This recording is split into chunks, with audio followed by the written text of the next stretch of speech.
नमस्ते मित्रांनो, आज आपण बोलणार आहोत एका पुस्तकाविषयी आणि त्या पुस्तकाच्या नावावरून सध्या महाराष्ट्रामध्ये गदारोळ चालू आहे. बरोबर ओळखलत आणि त्या पुस्तकाचं नाव आहे शिवाजी कोण होता? कॉम्रेड पानसरे यांनी लिहिलेलं हे पुस्तक. मित्रांनो, हे पुस्तक का लिहिलं असेल आणि कधी लिहिलं आणि याच्या मागचा जो काही इतिहास आहे पुस्तक निर्मितीचा, तो आज आपण या व्हिडिओमध्ये समजून घेणार आहोत. तर हा व्हिडिओ तुम्ही नक्की शेवटपर्यंत बघा. मित्रांनो, 1988 साली प्रथम प्रकाशित झालेले हे पुस्तक एका व्याख्यानातून जन्माला आलं.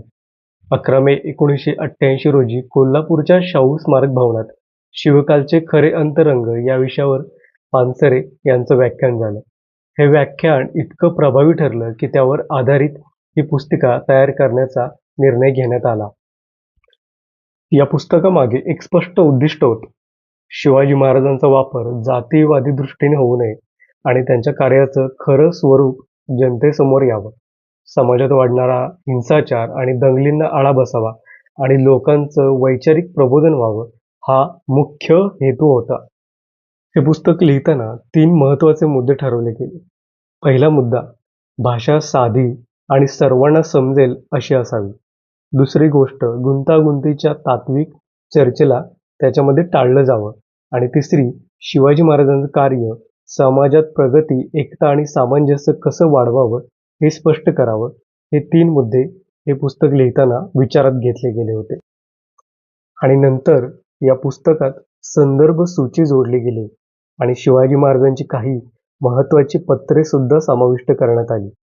आणि तुम्हाला ऐकून धक्का बसेल, त्यावेळची ही आवृत्ती 55 पानाची होती आणि त्याची किंमत ही फक्त ₹5 एवढीच होती.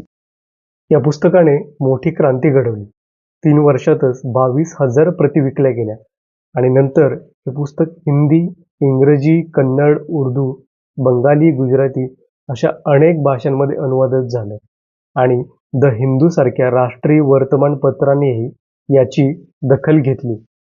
मुंबई हायकोर्टाचे न्यायमूर्ती P.B. सावंत यांनी या पुस्तकाचं कौतुक केलं आणि त्याला एक वैचारिक दिशा देणारं कार्य म्हटलं. ही पुस्तिका लिहून आपण पुरोगामी चळवळीवर व समाजावर फार मोठे उपकार केले आहेत, असे न्यायाधीश सावंत यांनी त्याच्या पत्रामध्ये म्हटलेलं आहे.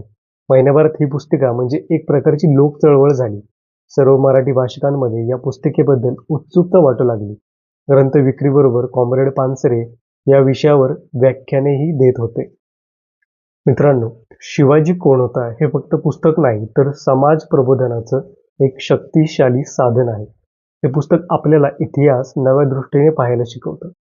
कॉम्रेड पानसरे यांच्या दुर्दैवी हत्येनंतर या पुस्तकाची लोकप्रियता मोठ्या प्रमाणात वाढली असून वर्षभरात लक्षावधी प्रती लोकांनी विकत घेतलेल्या होत्या. मराठीतील सर्वाधिक खपाचे पुस्तक म्हणून याचे नाव झालेले आहे. शिवाजी कोण होता या पुस्तकाने अशा प्रकारे समाज प्रबोधनाच्या क्षेत्रात एक मोठीच क्रांती केली. शिवाजी महाराजांच्या कार्याचे खरे स्वरूप लोकांच्या समोर मांडले. त्यामुळे शिवाजी महाराजांच्या नावाचा वापर करून समाजात जातीय वैमनस्य पसरवणाऱ्या शक्तीच्या प्रचाराला आळा बसला.